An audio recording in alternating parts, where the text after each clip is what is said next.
Llegamos ya al momento del silencio de los políticos a la espera de que hablen los ciudadanos el día domingo, en una elección que tiene 8 candidatos y cada uno de ellos de alguna manera ha generado una sorpresa, algunos más, otros menos.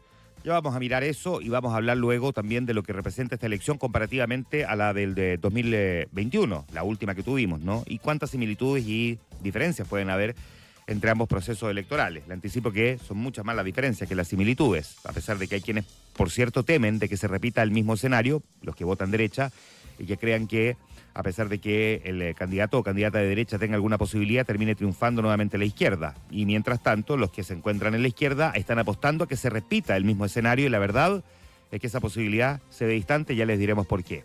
¿Por qué sorprendieron los candidatos? Vamos con el análisis uno a uno, breve, pero creo que es importante remarcarlo cuando ya llegamos al final de una campaña que ha sido bien agotadora. Janet Jara. Más allá de lo que consiga en segunda vuelta, todos asumen que Janet Jara va a pasar al balotaje, ya consiguió algo épico. Una figura desconocida hasta hace algunos años, que como ministra del Trabajo estaba en la medianía de la tabla, también en niveles de conocimiento, terminó convirtiéndose en la candidata que ganó una primaria, pero además, y por sobre todo, y esto es lo épico, aseguró la segunda vuelta para una izquierda que a comienzos de año no tenía a nadie. Recuerden que en febrero el oficialismo corría en círculos pensando en que se podía dar el escenario de que 2 candidatos de derecha pasaran a la segunda vuelta, dejándolos afuera, convirtiéndose esto en la derrota electoral más significativa de la izquierda prácticamente en un siglo. Eso podría haber ocurrido cuando a comienzos de año veíamos que no había nadie en la izquierda que marcara, salvo Michelle Bachelet, y ahí teníamos de vuelta a muchos pidiendo su retorno para un eventual tercer gobierno suyo, en teoría la única capaz de evitar el desenlace de un triunfo de la derecha, decían a comienzos de año. Pero fue épico porque además Janet Jara consiguió algo que también parecía muy difícil. Tuvo la coalición más amplia que alguna vez haya respaldado a un candidato de la izquierda en toda su historia, con una base de apoyo que fue desde la Democracia Cristiana hasta el Partido Comunista y el Frente Amplio. Ahí verá usted cuál de los dos lo ubica más a la izquierda, ¿no? Pero nunca habíamos visto una base de respaldo de esa naturaleza. Y salvo porque la Federación Regionalista Verde Social a última hora terminó llevando una lista aparte, había logrado también una lista unitaria de candidatos al Parlamento bastante extendida, que en sí mismo se convierte también en un triunfo. Janet Jara se convierte en una figura política muy relevante porque le devuelve a la izquierda el alma al cuerpo, frente a la posibilidad de no haber pasado a segunda vuelta, que era lo que hasta hace algunos meses se creía podría haber ocurrido con un sector que en otras épocas había logrado gobernar y además elegir presidente y presidenta, y luego devolver a esa misma presidenta al poder. José Antonio Kast también marcó esta elección porque a comienzos de año lo dieron por muerto. No, el tiempo de José Antonio Kast ya pasó. ¿Se acuerdan cuando decían eso? No aparecía en las encuestas. No había pasado. Pasó que no estaba haciendo campaña porque no tenía ningún sentido estar arriba tan anticipadamente. ¿Para qué sumar votos tan temprano si en realidad la elección es en noviembre? De hecho, el gran problema de Evelyn Matei fue haber llegado arriba demasiado temprano, lo que le impidió mantenerse en esa posición. Aquí en estos estudios, Evelyn Matei el año pasado nos comentaba que estar número 1 tan antes de la elección no necesariamente era una buena noticia. Y ahí lo vemos, ¿no? Hoy la candidata aparece en tercer o cuarto lugar, según los distintos sondeos que pudimos conocer hasta hace un par de semanas, antes de que empezara la veda de las encuestas.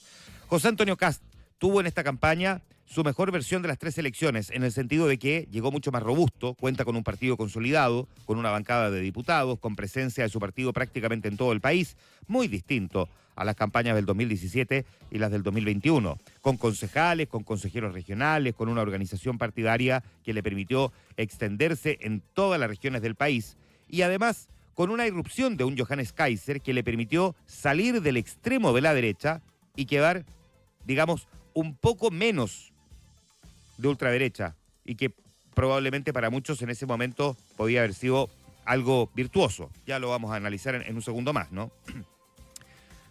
José Antonio Kast sorprendió porque desplazó rápidamente a Evelyn Matei.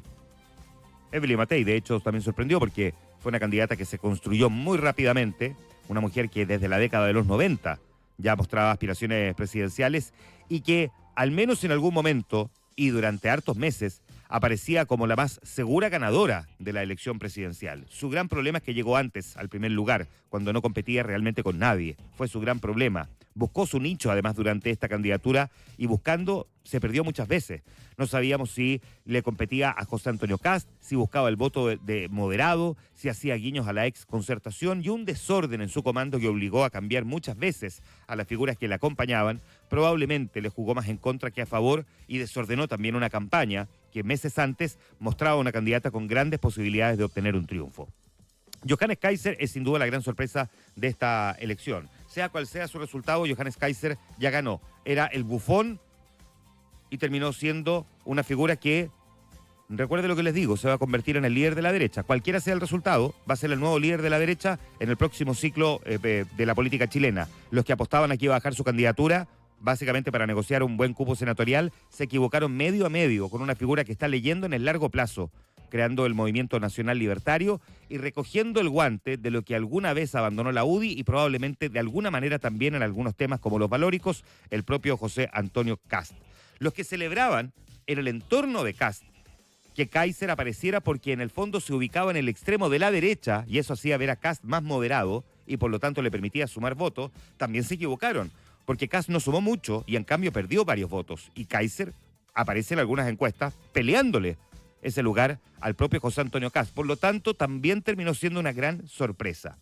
Parisi sorprendió porque por de pronto vino a Chile a hacer campaña, lo que en sí mismo ya es sorpresivo, ¿no? Y en parte se entiende, ¿no? Si bien le funcionó la vez anterior, quedando tercero a décimas, muy poquititos votos de Sebastián Sichel, en esta oportunidad sabía que se estaba jugando el todo o nada, con un candidato que le compite en su mismo nicho del electorado, pero desde la derecha, que es Johannes Kaiser. Allí se pelean los votos de los sectores socioeconómicos D y E, fundamentalmente hombres y más de regiones que de Santiago, y por lo tanto Franco Parisi no quiso ceder terreno y literalmente vino a territorio nacional esta vez a hacer campaña. ¿Será la última? No lo sabemos cómo le irá a ir, quedará tercero, logrará avanzar o va a quedar más bien abajo, habrá que verlo una vez que tengamos los resultados este domingo. Fue sorpresa, sin duda, Harold May Nichols, cuando había elevado la idea de una candidatura presidencial y pensábamos que ni siquiera iba a poder juntar las firmas y las juntó. Pasó de la irrelevancia y de la indiferencia política a sorprender en el primer debate presidencial en Chilevisión. Se abrió camino desde ese momento como el gran caballero y desde el centro intentó conquistar los votos, pero se tropezó consigo mismo y sus contradicciones, como mentir, por ejemplo, respecto de cómo había votado en el plebiscito de 1988, una trifulca a golpe que le borró también de golpe la imagen de un caballero y su falta de definiciones en temas donde no se puede no tener opinión, como por ejemplo el caso Dominga. Su falta de equipo, probablemente le jugaron un mal partido al expresidente de la ANFP. Habrá que ver cómo le va el domingo. Marco Enrique Jominami sorprendió, no solo porque es la quinta vez que es candidato y en sí mismo eso ya lo deja en el registro de lo histórico, sino que también porque aprovechó la campaña para limpiar su imagen tras ser exculpado del caso SQM, y aquí más bien parecía una campaña publicitaria para hablar de esas virtudes, más que de propuestas políticas. Se cobró venganza de varios periodistas, pero fue su versión también más combativa y eso seguramente no le sumó y quizás incluso hasta le restó. Vamos a verlo también el día domingo. Y Eduardo Artés fue la sorpresa porque se volvió virulento con la prensa, encontró un nicho que se transformó en desagradable. Su gran plus era su simpatía y educación y parece que la dejó en la campaña anterior. Esta es una elección que tiene también diferencias importantes respecto de la del 2021. Insisto en que muchos tienen el temor o la confianza de que se vaya a repetir el escenario, dependiendo si es de derecha, el temor de que se repita el escenario, que ganen de nuevo la izquierda y que pasen dos candidatos extremos, y los de la izquierda confiando en que Janet Jara consiga lo mismo que consiguió Gabriel Boric. Pero hay que decir que hay varias diferencias y bien relevantes entre una elección y otra. Y tome nota de esto, porque quizás de repente a uno se le olvida, pero nunca es bueno olvidar. El 2021 estábamos todavía bajo la secuela, los efectos del estallido social. Habíamos elegido una convención constitucional muy marcada hacia la izquierda y donde las demandas de cambio eran muy presentes. Boric representaba esas demandas de cambio. Habían demandas de orden también, porque el país estaba bastante desordenado, sucio, rayado, cerrado, dañado.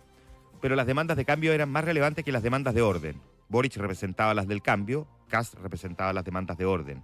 Y es verdad, Kast sacó más votos en primera vuelta, pero Gabriel Boric logró dar la vuelta y ganar en segunda vuelta. Lo que antes parecía esencial en las demandas ciudadanas hoy día está en muy segundo plano. Un Chile que debe ser refundado. No, hoy día un Chile que tiene que ser ordenado. Hoy día la gente lo que está pidiendo no es cambio, lo que está pidiendo es orden. Y orden en materia económica, en materia de seguridad, y eso probablemente prevalece. Y hay más candidatos en esa oferta que candidatos que estén hablando básicamente de generar grandes transformaciones. De hecho, ni siquiera la candidata del oficialismo, en estricto rigor, se ha metido en ese mundo. Esta era una elección muy distinta a la del 2021 también, porque si los ejes principales de la elección eran la igualdad, la justicia social, los abusos y la redistribución, hoy día más bien son la inseguridad, el control de la migración irregular, hay que volver a crecer, y por lo tanto esta es la gran diferencia del contexto entre una elección y otra. Pero no es la única diferencia. Está la más evidente, ¿no? Pasamos del voto voluntario al voto obligatorio. Gabriel Boric logró dar vuelta a la elección, porque no olviden que en primera vuelta, el 2021, votó cerca del 47% de la gente. Y en segunda vuelta, Gabriel Boric logró movilizar al electorado que no había ido a votar en primera vuelta, y eso es lo que le permitió el triunfo. Votó en segunda vuelta el 55,6% del electorado. Eso es lo que le permitió a él abrochar el triunfo. Esta elección del 2025 tiene casi 6 millones de nuevos electores y ellos pueden hacer una gran diferencia. Si ese elector obligado, al que no le gusta ir a votar, que se queda en la casa, que no le crea a los políticos, que en general está chato, le falta pega o le pagan poco, se siente inseguro en su barrio, muy probablemente ese elector va a votar más hacia la derecha que hacia la izquierda. Si uno mira la base de datos de las encuestas, y mira también lo que ocurre cuando el voto es voluntario versus el obligatorio, aquí se da un escenario que es bastante clave. Tienden a dejar de votar cuando el voto es voluntario, más los hombres que las mujeres, más de regiones que de Santiago y fundamentalmente de sectores socioeconómicos más deprivados, más pobres, ¿no? Los que se encuentran en las zonas de mayores necesidades. Son las personas que ahora van a estar obligadas a ir a votar. Y ese segmento de la población, hemos visto en todas las encuestas, vota más derecha que izquierda. Por lo tanto, ahí hay una diferencia muy relevante de lo que pueda ocurrir también este día domingo. Y por último, creo que es bien relevante destacar dos cosas. Uno, en casi todo el mundo, salvo contadas excepciones, están ganando la elección los sectores contrarios al que gobierna. Eso lo hemos visto en todas partes, salvo, insisto, excepciones. Boric ganó porque era contrario a la derecha de Piñera. Ahora Boric es gobierno, por lo tanto, la lógica indica que debería ganar alguien que sea contrario a su sector. Hay 7 candidatos de los 8 que son contrarios a este gobierno, y ya sabemos cuáles están mejor ubicados en las encuestas. Y lo último es que Janet Jara no es Gabriel Boric. Ella puede tener mucho mayor carisma, una capacidad de conquista, de hablar mucho más cercanamente, quizás mucho menos políticamente. No es la figura que la vimos movilizándose en las calles, sino que más bien haciendo cosas desde su ministerio. Y todo lo que le juega a favor, sin embargo, también queda de alguna manera contrarrestado por el hecho de que es militante del Partido Comunista. Tan evidente es esto que hasta la propia candidata, que en algún momento trató de barrer bajo la alfombra este problema, lo tuvo que elevar hace un par de días cuando dijo que estaba evaluando suspender su militancia en caso de pasar a segunda vuelta. Precisamente porque en Chile hay gente que no vota comunista. Esta elección va a marcar una diferencia muy relevante.